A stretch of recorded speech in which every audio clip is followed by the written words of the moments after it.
Hello everyone. Today I want to show a remarkable game played in 1857 in the first American Chess Congress between Louis Paulsen and Paul Morphy. It features a beautiful queen sacrifice, and it comes as quite a shock to all who watch. Let's check out the game. We have e4, e5, knight f3 and knight c6, knight c3, and knight f6. Four knights. With bishop e5, it's the four knights of the Spanish now. And bishop c5. White castles, black castles, knight takes e5, and rook e8 here. Because if knight into e5, then d4 is going to come. That's also fine.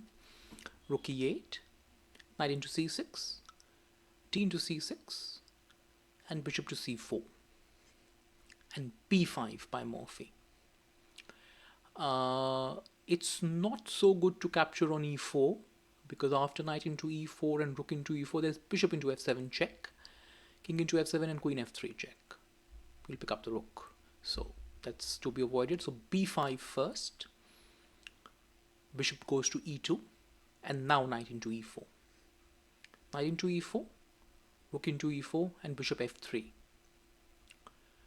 Rook e6, defending the c6 pawn.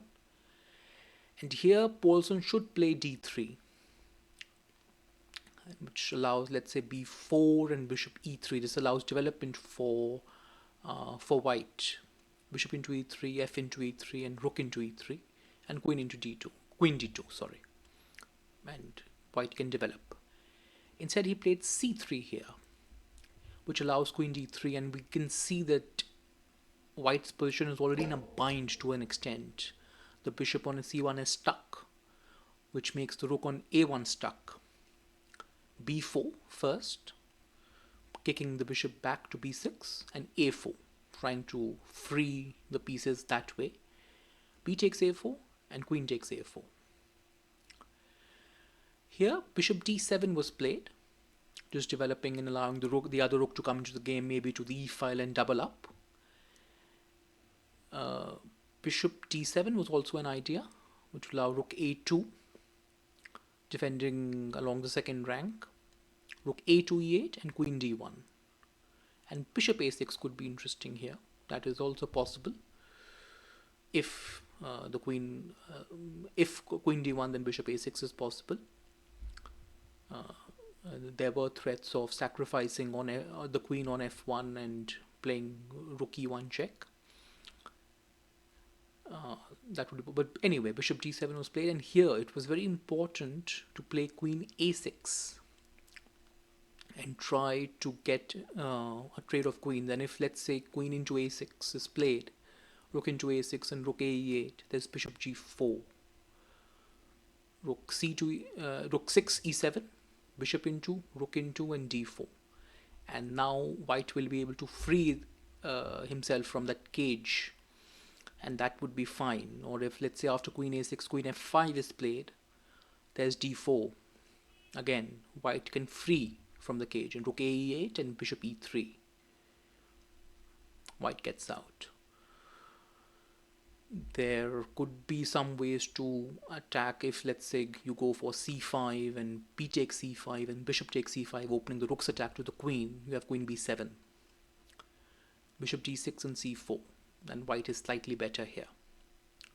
This would be okay.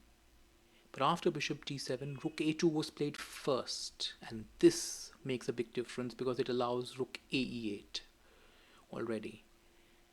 And now it's essential to play queen d1 and add some defense on the first rank, and this will allow c5. The bishop on d7 can come to b5 and put pressure on the f1 rook. That is true. After rook a2, in fact, white's position is lost, and we'll see why. But after rook a8, queen a6 was played, and this is very different now. Once the rook is on a8 versus the rook being on e8, that makes all the difference in the world.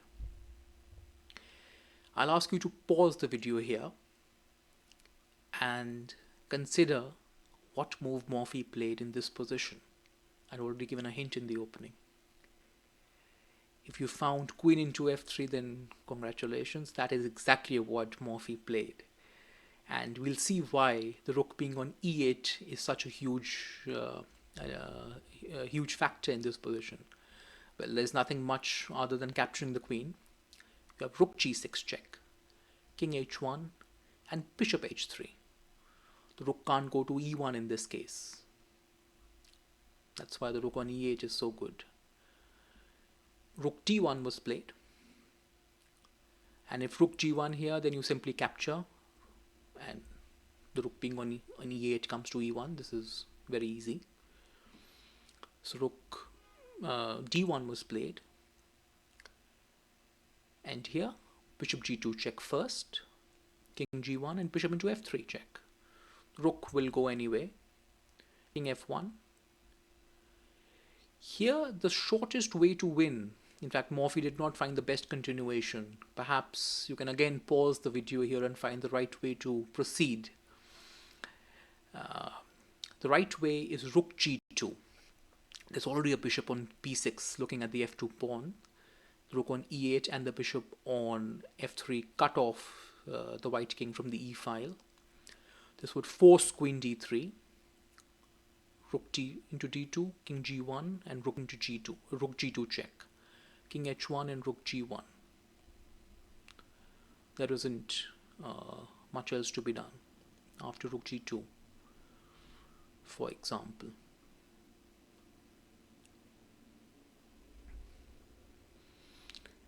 But after king f1, Morphy played bishop g2. He just repeats slightly, king g1, and bishop h3. This is also winning.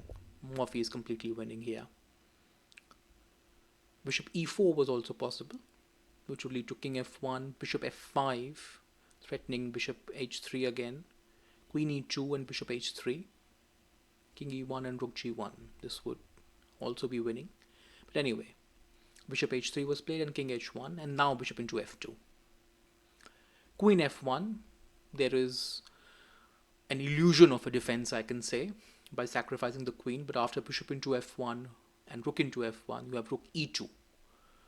And this is very, very powerful. And we see that the bishop on c1 is still stuck in this variation.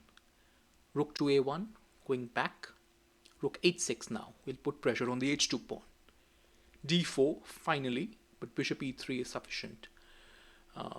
There is no decent defense against rook h into h2 and then rook e to g2 checkmate.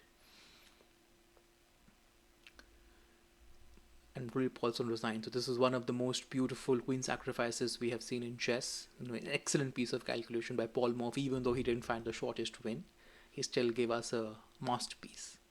Thank you all for watching. I'll see you soon with the next game.